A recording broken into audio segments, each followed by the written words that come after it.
Radhe Radhe friends, तो मिलते हैं मम्मी की एक और नई कहानी के साथ में। बच्चों, आज मैं आपको सुनाऊंगी शंकर पार्वती की कहानी। सुनना वो शुरू करूं। ओम नमः शिवाय। शंकर पार्वती थे, कैलाश पर्वत पर रहते थे। तो एक ना शंकर जी नीचे ज़मीन पर घूमने के लिए, पृथ्वी लोक में घूमने के लिए आ रहे थे। तो पार्वती जी बोली, हम भी साथ चलेंगे आपके। शंकर जी बोले, जब तुम नहीं जाओगे, पृथ्वी लोक के आदमी बहुत खराब हैं। बोले, नहीं, हम तो साथ चलेंगे। पार्वती नहीं मानी, तो शंकर जी के साथ आ गई। और शंकर पार्वती अपनी नंदी को लेके सादा रूप में, मतलब शंकर पार्वती का रूप में ले, अपने सादा रूप में लेके चलने लगे। तो रास्ते में वो नंदी को लेके जा रहे थे, तो रास्ते में एक गांव पड़ा। तो गांव वाले बोले, कैसे ये जे लोग कि नंदी वो बैल को तो ये लोग ऐसे लेके जा रहे हैं, खाली लेके जा, दोनों लोग पैदल चल रहे हैं। तो शंकर जी बोले, पार्वती जी तुम बैठ जाओ इसके ऊपर। पार्वती जी बैठ गई नंदी के ऊपर।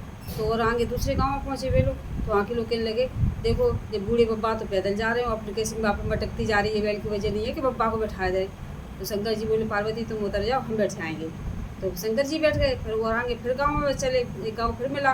वहाँ पे कहने लगे कि देखो तो कि जे बूढ़े बब्बा वापस बैठो, कैसी अच्छी सुंदर औरत पैदल जा रही। तो शंकर जी बोले, पार्वती तुम भी बैठ जाओ इस पर। दोनों लोग बैठ के गए। आगे और गाँव में चले, तो वे लोग बोले, देखो नंदी बैल के ऊपर दोनों लोग कैसे मलकर चले जा रहे, जे नहीं है कि पैदल चले जा, बेचारी बैल के ऊपर इतना वजन लेके जा रहे। तो दोनों लोग उतर गए। चलते चलते एक गाँव में पहुँचे। तो शंकर जी बोले, पार्वती जी हमें भूख लग रही, तो ऐसा करो कि तुम खाना के पेड़ के नीचे अपन लोग रुक जाओ, और तुम खाना के लिए ईंटें लेके आओ, चूल्हा बनाने के लिए हम लकड़ियाँ लेके आएंगे। पार्वती जी बोली, ठीक है। तो पार्वती जी बोली, शंकर जी आप सबको बराबर क्यों नहीं करते, ऐसा क्यों है कि बड़े को बड़ा आदमी बनाते और छोटे को छोटा आदमी बनाते, इतनी गरीब में बेचारे बहुत परेशान करते। शंकर जी बोले, इसका जवाब तुम्हें मिल जाएगा, ठीक है। पार्वती जी चूल्हा के लिए लकड़ वो ईंटें लेने गई। शंकर जी लकड़ियाँ लेने गए। शंकर जी लकड़ियाँ लेके आए। पार्वती जी पूरे गांव में फिरी, उन्हें ईंटें नहीं मिली। एक फूटा मकान डला था, पार्वती उसमें से 3 ईंटें लेके आ गई। शंकर जी बोले, पार्वती जी तुमको बहुत देर होगी ईंटें लेने में।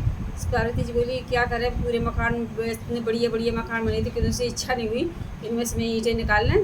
वो हमने जो फूटा मकान पड़ा था उसमें 3 ईंटें ले आए। तो शंकर जी बोले, देखो पार्वती जी, तुमने जो फूटा मकान था उसी में से तुमने ईंटें ले ली, और अगर तुम इससे बड़े महल में से 3 ईंटें ले आती तो क्या क्या बिगड़ जाता।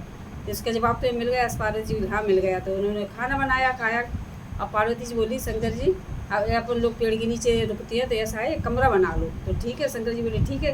तो पार्वती जी ने बोला, पहले शंकर जी बताओ, गरीब को गरीब, अमीर को अमीर, के सबको एक सा बना दो। शंकर जी ने सबको एक सा बना दिया। अब वो कमरा बनाने के लिए शंकर जी बोले कि पार्वती तुम मजदूर को ढूंढ के ले आओ, और हम जो है वो मकान बनाने का सामान ले आएंगे। शंकर जी बोली, पार्वती जी बोली ठीक है। तो शंकर जी मकान बनाने का सामान ले आए। पार्वती जी से मजदूर ढूंढने के लिए गई, तो उन्हें कोई भी मजदूर नहीं मिला जिसके आ जाए। वो गए, हम तो खुद बड़े आदमी हैं, हम तुम्हारे यहाँ काम करने के लिए जाएंगे, हम खुद नौकर की तलाश में, कोई नौकर मिल जाए। पार्वती जी पूरे गांव में घूमे, शाम हो गई, वहाँ घूमते घूमते उन्हें कोई मजदूर नहीं मिला, क्योंकि सब बड़े आदमी हो गए थे। तो पार्वती जी उदास मुँह करके आ गई शंकर जी के पास। शंकर जी बोली, क्यों पार्वती क्या हुआ। बोले, शंकर जी हमने तो पूरे गाँव में ढूंढ दिया, कोई मजदूर नहीं मिल रहा।